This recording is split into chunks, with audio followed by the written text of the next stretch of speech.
নমস্কার বন্ধুরা, দাসকরণ studio YouTube চ্যানেলের পক্ষ থেকে আপনাদের সবাইকে স্বাগত জানাই। আজকে দেখাবো অ্যামাজন পের মাধ্যমে কিভাবে ডিশ টিভি রিচার্জ করতে পারবেন। প্রথমে আমি অ্যামাজন পের অ্যাপসটা খুলে নিলাম। অ্যামাজন পে অপশান আছে, এটাতে ক্লিক করবেন। ক্লিক করে স্ক্রোল করে উপর দিকে উঠাবেন।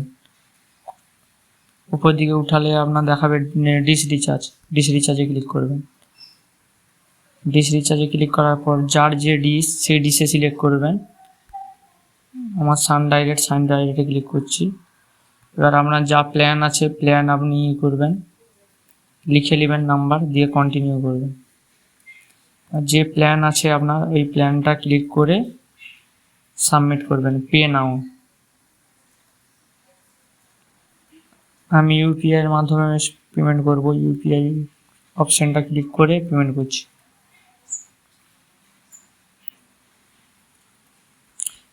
ইউপিআই আইডি দিয়ে দিবেন, তাহলে আপনার ডিশ রিচার্জ হয়ে যাবে।